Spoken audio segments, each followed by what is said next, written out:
All right, welcome back. It is Friday, and today we're doing a Friday financial wrap up with Mr. Michael Zuber. How are you, Michael? I'm doing well, man. Every time I think there's going to be an easy week, a lot of stuff happens. So not a pretty fun week.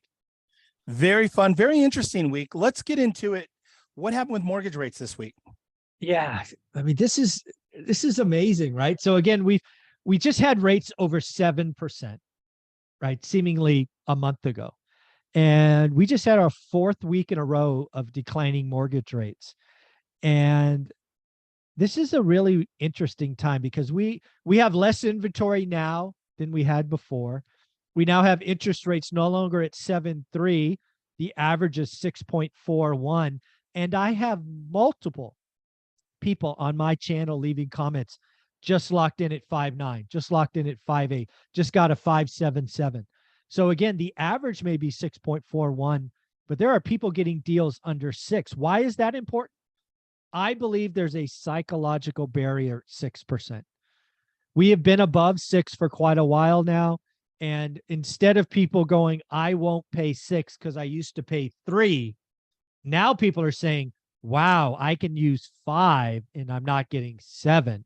So my suspicion, and the numbers will bear out, I think there will be some buyers being pulled off the sidelines, and buyers pulled off the sidelines when we have no inventory means prices stay firm. I don't think we get back to crazy overpaying, but I think there's a lot more deals at list price going to be done sub 6 than there would have been at 7.5. And it makes sense, right? That's a 1.5 interest. And you know, that's enough to pull some demand off the sidelines. And again, we have record low inventory. So it's just a weird time. A very weird time. And for the audience, I want to say stay tuned to the very end. We're going to share some not just breaking news, but really great news and what's going on in the market for opportunities. So let's continue. Let's talk about the recession. What do you see this week? What happened with the recession? What do you see? Yeah, so I think there's a couple of things that are happening behind the scenes. And one of the things you have to ask yourself is, you know, the Fed's raising rates, how can mortgage rates fall? Well, again, the Fed doesn't control mortgage rates. The Fed influences mortgage rates. But again, the Fed controls what's called a Fed funds rate, or you think about it as overnight lending. What is happening right now is people are saying the market, right? Bonds and the stock market are basically saying we're going to head into a recession. It's gonna take inflation down faster than the Fed expects. So that's the only way you could have mortgage rates falling when the Fed is raising. I think everybody, as we'll talk about subsequently, believe the Fed will raise next week. It's because of a recession. And you have Jamie Dimon, and you have Jeremy Siegel, and you have Niril Rabini, and you have the list goes on and on and on and on. We're going to have a recession. So that generally means people retreat, and it also means rates come down on mortgages. So I think the general feeling now is inflation is not the biggest problem. The biggest problem is we're going to be in an economic recession next year. I think the recession fear is dragging mortgage rates lower. That's what I think the connection is. Interesting. It's interesting too. I love the way you connect the dots, that the fear is why we're getting that little pullback. And again, we'll finish on that too and talk more about opportunities in the market and what the great news, the good news, what's going on all the way around for buyers and sellers. Let's continue. Let's talk about CPI next week. I know big number next week, CPI. What do you see? What are your thoughts for next week? Yeah, so let's frame up. So CPI is it's the most important number for the rest of the year. It just is. So let's set this up. CPI last time came in, I believe, at 7.7. It broke 8%, was much lower than expected. The market loved it. I believe the market currently is expecting CPI to continue the downward trend. I believe expectations are 7.5. Here's the deal. They come in at 7.5 or 7.3 or 7.1. The market will freaking love that. They come in at 7.6 or above. Market won't like this, right? And if they go up to 7.9 or 8, the market's going to have a conniption. It's a really important number. CPI next week is game changing, right? It comes in at 8%. problem. It comes in at 6.9, party on. It is that important. Tuesday, I think it's the day it comes out. It's a very, very important number. I'm going to be up early. It comes in at 5:30 in the morning. It's going to be game changing, I think. Stay tuned, folks. CPI next week. Obviously, this is a critical number. I think, Michael, you've definitely expressed the importance of it. Let's also talk about something next week, something really big, I think equally, the Fed meeting next week. What do you see there? What are your thoughts? Yeah, the Fed meeting next week is certainly secondary to CPI because CPI comes out Tuesday, Fed decision Wednesday. And believe me, the CPI number can force a decision. Example, I believe heading into next week, the call that I have, and now most of the market is 50 basis points. Yep. Let's just play a game together. Let's assume CPI comes in at 8% or higher. The Fed will not do 50. They will smash the market with 75. Now, let's play the other side. It comes in at 6.9. I believe the Fed still does 50, but clearly signals that's kind of the last one. Now, I don't expect 8 or 6.9. I expect something around 7.5. They'll come out with 50 and say, we will look at the data, more data coming, right? So there's really three choices. I believe it'll be close to what expectations. We'll get the 50, we'll go lower, but just realize CPI is that important. CPI smashes high, we get 75. Smashes low, we still get 50, but they say we're going to be done for a while. So, and again, that's really important for the market, for housing, for rates. Absolutely. And I just want to go back over the last, say, 3 to 6 weeks. I feel like maybe back in early October, we had anticipated 75 basis points, but based on the last CPI, it was slightly better, not a lot, slightly better than expected. And at that point, there was an adjustment thinking 50 basis points for next week. Is that accurate? That's fair. Yeah. I think 50 has been the right option for several weeks now. But yeah, and the key is the Fed slowing down, right? I think we're going to get 50. And then the first meeting in February, we're going to get 25. I think we're going to get, after next Wednesday, every Fed rate increase will only be 25. I think they're going to go smaller from here on out. So higher, but slower. So it's going to be several months before they're done. Absolutely. So stay, folks. If you're watching, you're listening, stay to the very end, because we're going to connect the dots and talk about opportunities, the good news, the great news, what's going on. Michael, let's continue with terminal rate. Explain what the terminal rate is, explain, and maybe connect the dots back to the Fed meeting next week. What are your thoughts? So the terminal rate is where the Fed will stop or pause. I believe that is 5%. There are people out there that are now, just in the last 48 hours, talking about 6 or 6.5. Yep. I believe that's poppycock. I believe that's just fear put in the market. I believe what we will see from CPI is it is moderating, is coming down.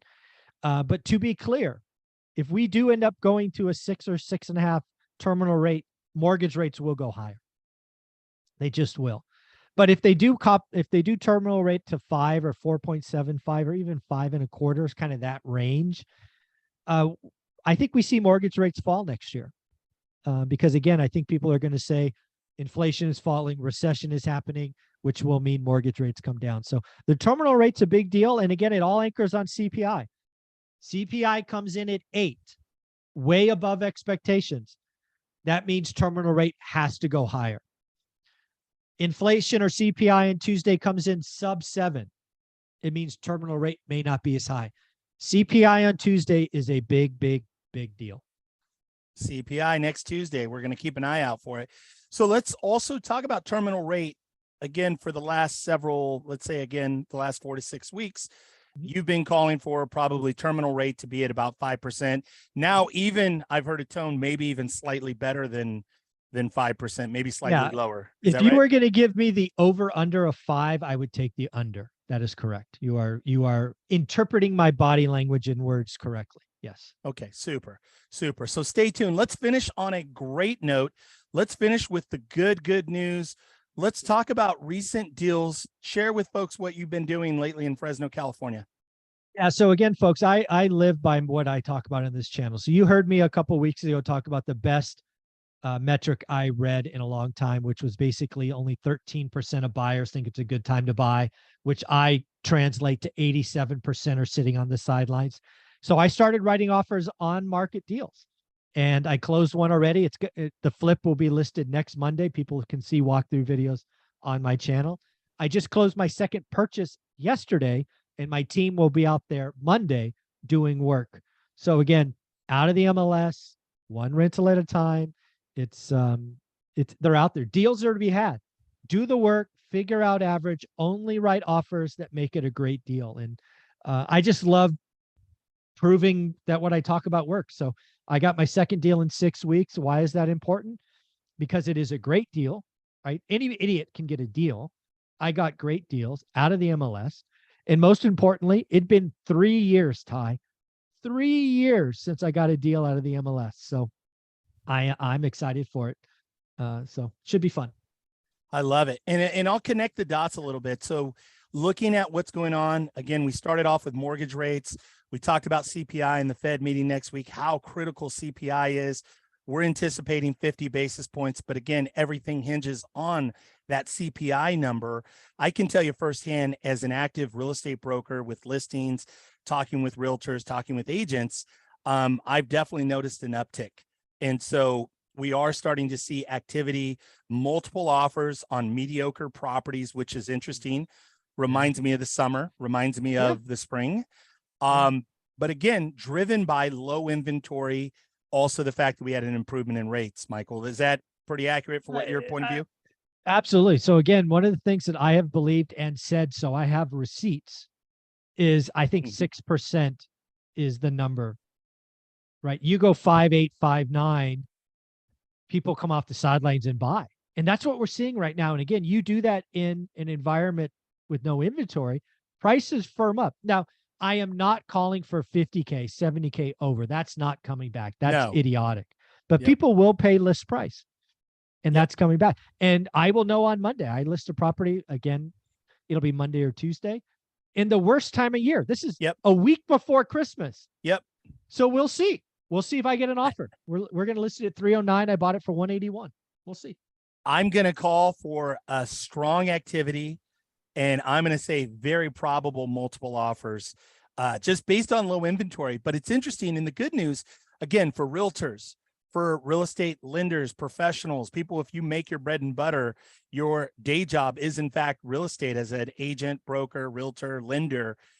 We are going to see activity pick up. It definitely feels as though we're going to see an uptick. Again, let's see what happens with CPI next week. That's going to be a big deal. Yeah, but if that could does change it. I mean, let's just play it out. Let's play worst case scenario. CPI comes in at 8%. The Fed smashes us with 75. Mortgage rates could be over 7% by Friday. Right. It could. I'm not saying it will. I'm just playing it out worst case scenario. It could get all kinds of bad really, really fast. So let's talk about CPI one more time. So consumer price index, it's going to be based on the report next week will be based on where are they pulling that number? November. Yeah. Probably. I would think the data was collected late November. Yeah. Like the 20th, 23rd, somewhere in there that week, probably. Okay. I'm going to bet that it's going to be slightly better than expected, only because looking at gas prices, looking at grocery prices, everything seemed to be pretty level and stable. And I will take the under as well. If you put the the over under at 7.5, which again is below 7.7, so the trend is intact, I would take the under. Absolutely. Okay, folks, good news. Lots of opportunity depending on, doesn't matter what side of the coin you're on. If you're a seller right now, take advantage of these low rates, the little downtick in rates. Take advantage of it. Let's get your inventory moved. If you're in a flip, let's get it to market. Let's get it sold. If you are a buyer, guess what? Good news. We're going to have a nice, stable market. We're going to have opportunities coming in the new year in 2023. Michael, any other last thoughts about opportunity? On the buyer side, I think it's going to be very interesting because again, I'm a buyer, right? I'm going to try to buy 15 properties in the next 12 and a half months. Some to keep, some to flip. I also think that the inventory that will close will be very much ones that pass FHA. So the junk you're still going to get a great price on. So I happen to be lucky enough to have private capital, millions of dollars in private capital that I can borrow. So I plan to buy 15 properties in the next year, and it'll likely be junk because I can't compete with owners, right? Who can get clean properties. I got to buy the junk, and that's okay. If you have a junk property in Fresno, California, reach out to me, reach out to Ty. I'm sure we can do a deal together. I love it.